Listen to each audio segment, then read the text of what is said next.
What is up, guys? It is Friday afternoon. Yeah, afternoon now. And Randall Carlson was back on Fade to Black last night, and so he's making the rounds now. This story is gaining some momentum and ground, and I just want to get out ahead of this one because I've done a lot more research into this, and I think we're on the right track with this. Now, Randall keeps going back to the fact that he's still learning.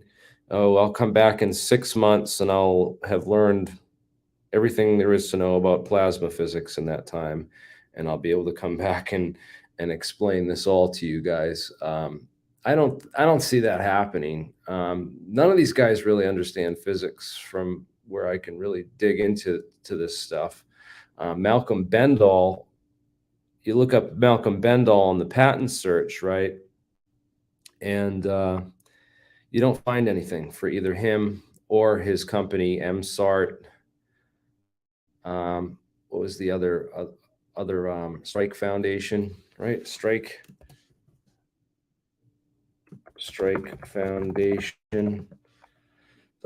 Nothing comes up in terms of when you search for these things, especially not with relation to these patents and stuff.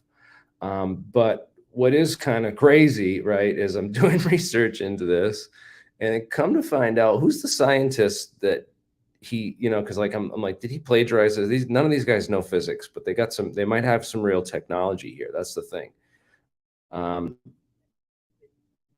It I went to look up the scientist who was involved in this, right? And it turns out this is my college roommate. I lived with this guy back in 2009, out near Colorado State University.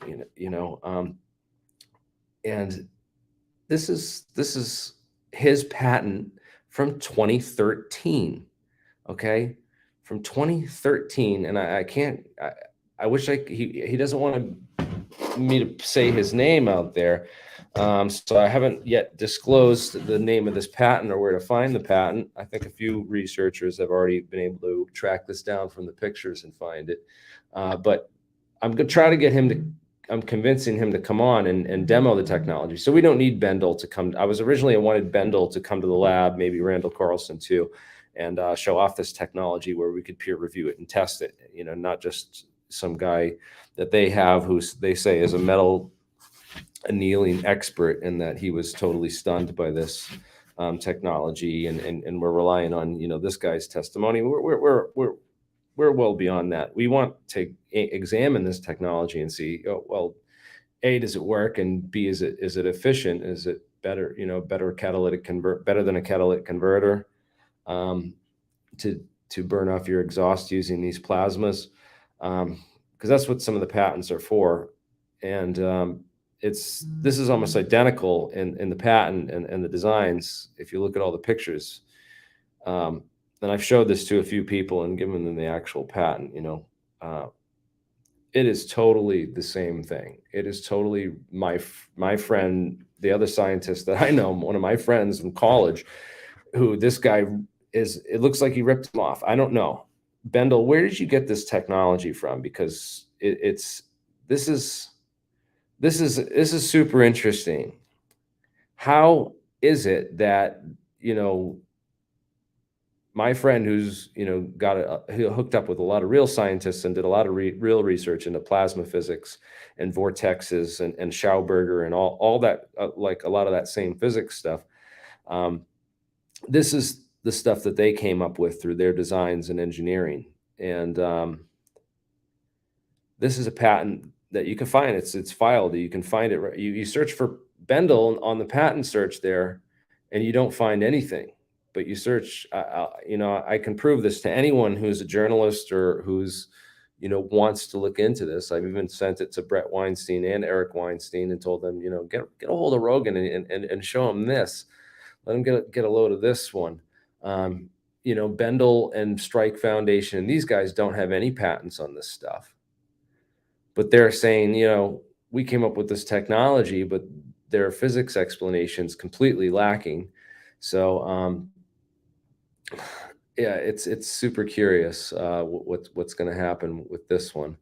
Um, I'm working on right now a presentation for tomorrow. APEC is, of course, tomorrow, 3 p.m. I think it starts. So I'll be doing a presentation on metamaterials. So definitely tune in tomorrow and check out that. I'm going to have to pre-record it first, so I'm just putting the finishing touches on that. And so stay tuned for that tomorrow. Members will be able to get a link to this if they want to join the chat behind the scenes. So I'll put that out, a link for subscribers and members, um, members only, and the inner circle of cool people. But anyways, we'll get a sneak peek on that behind the scenes. But man, I can't wait to get my buddy. I'm trying to convince him to come out publicly and show this stuff off, even, bring some of his inventions down so that we can check them out and test them. I don't think the claims of free energy are valid. According to him, it uses. I haven't affirmed all this because I really got. I haven't talked to the Thunderstorm Generator, right? Yeah, this is interesting because apparently that you can use it to burn up the exhaust, and it's good for certain things, but I don't know if it's super efficient. I don't know what the efficiency on this stuff is. So like the claims that it's free energy, I don't think there's any validity to that. As far as extracting free energy out of the vacuum for any of this stuff, maybe there is. We'll have to wait and see on that. But I have high hopes for that. Yeah, totally. Sorry, that was a different picture and image. I'm not allowed to show that or talk about that on YouTube, so I won't.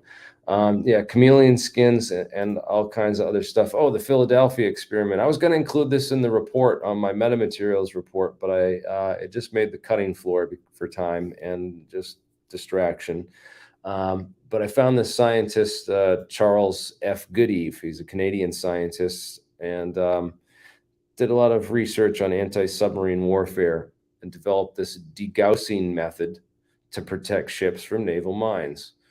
And I thought that was interesting. Yeah, so these, yeah, that was just, sorry, yeah, that was a reminder of,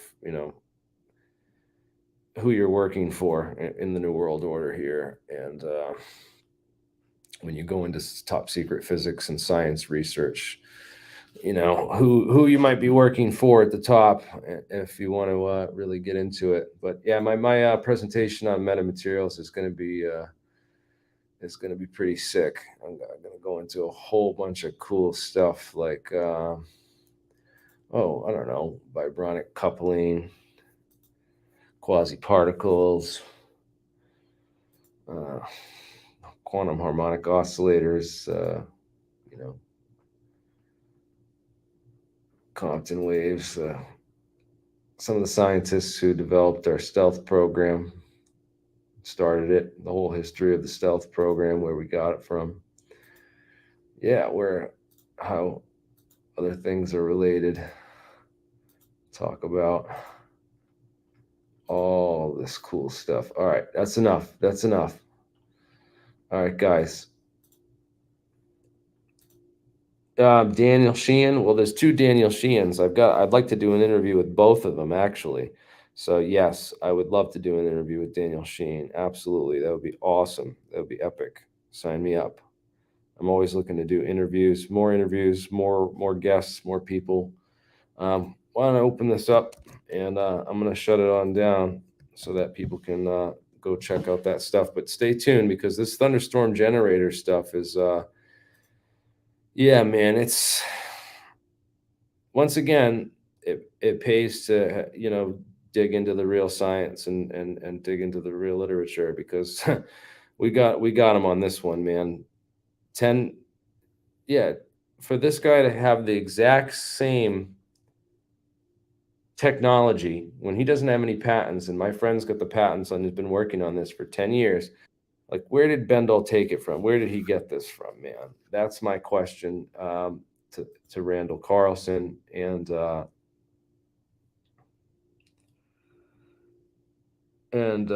that would be cool. Yeah, Daniel Sheehan is He's the lawyer who did the with Ellsberg there, the Pentagon Papers back in the day. So he's been doing this quite a while.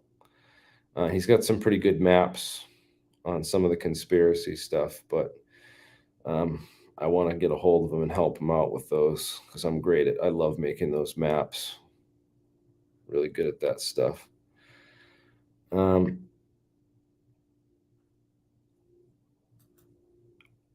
well, I mean, I was on his brother's podcast, the Dark Horse podcast, dude. So those guys are trying to find answers in the UFO stuff, and it's kind of a crazy field to navigate sometimes. Um, yeah, you think so? How so? I want to hear more people's opinions. And by the way, you can join. Feel free to join backstage right here if you'd like to jump on. My friend has a good interview with Eric Dollard. I somewhere I gotta, yeah, that would be a good idea too.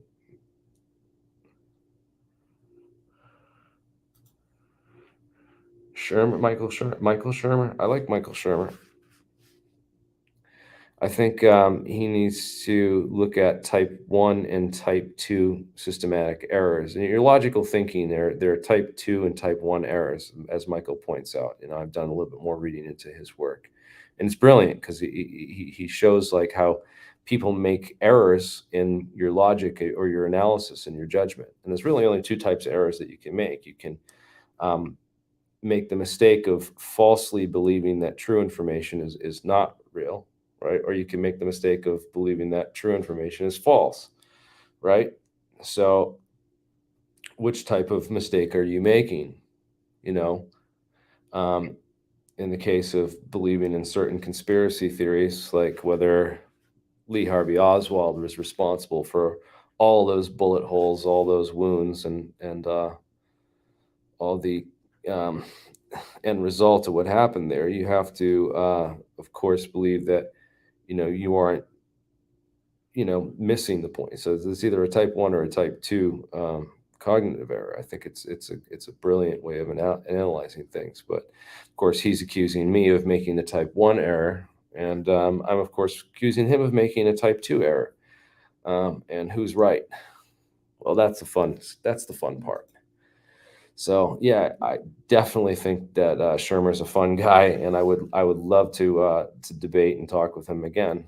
And we can keep the topic on maybe something else a little. Or, I don't know. It'd be fun. I definitely like that. Like the discussions. I like debates with everyone. It's good to get everybody's perspective and not just shut people down and be like, oh, this guy's a shill or he works for the government and I don't need to listen to this person. No, you need to listen to everyone. Listen to everybody. Nobody's going to listen to you. So, um, yeah, I want to go get a different. We're going to go and do another interview on concrete in a couple months here, man. Give it a couple more months, maybe like January or December or something, and I might go back on concrete podcast and give him a second run because there's a ton of stuff that I should have gotten into and I could have gotten into that I didn't, man. And you know, especially if this Malcolm Bendall thing turns out to be legit and I can get my buddy to come on with me and show his patents and his technology. And we'll be like, all right, we got the real Malcolm Bendall with real scientists who actually know the real physics and can explain it, much better and not make friggin' a joke out of this subject. And so in any case, yeah, that was pretty. It was all right. It was. Yes, dude, that was a good one, man. I'm glad you liked it. Dark Horses are great. Those guys are so smart, and they're Brett's just next level on his analytical um, way of cutting through the bullshit. He's just incredible.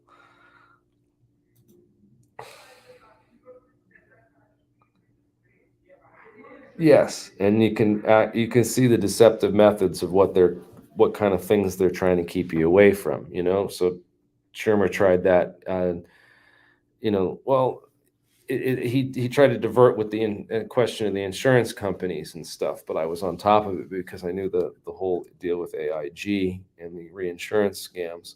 So yeah, as long as you can know your way around all those counterpoints and stuff, it really helps you kind of with the research. The hang-ups are not hang up. They like to hang you up on certain things, and you got to use those as like, oh, well, that's the next wall to leap over. And sometimes those hurdles take you 2.5 years of crazy research to get beyond, to figure out those answers. But that's just the nature of it, right? It's the game.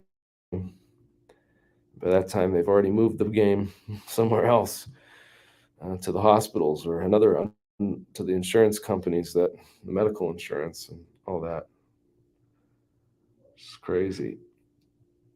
Um, yeah, yeah. Well, I mean, it's been done. Other people have done it, but does it explain all the bullet holes? I don't think so. I mean, unless you believe in magic. Um, but maybe. I mean, the way they set it up is so that they could explain it all away later. Um, Triangulated fire on a one radio command, so that they would all have the same timing of the shots. It's hard to distinguish when there's more than one shot going off all at once, you know? Just like Thane Eugene Caesar, the guy that shot RFK in the back of the head and as he walked into the pantry in the Ambassador Hotel that night. He's the Lockheed Martin Skunk Works security guard. You guys ever heard of that dude? And yeah, I love talking about that dude because RFK knows all about him. Yeah, that's Paul Schrade. Let me find this. Share the screen. Anyways, yeah, I want to get off, guys. I got to get to work and get going on this thing. But I'm going to invite you all to join me behind the scenes. Here's the StreamYard, and jump on. Let's talk about some stuff, man. Not just the conspiracy crap either. All right, I'll talk to you soon. Well, till next time, we're going to dig into this a little more. Hopefully figure out what's going on with Malcolm Bendall's turbine Thunderstorm Generator, which looks exactly like my friend's patent from 10 years ago. Got some splaining to do. Thank you all, as always. Till next time.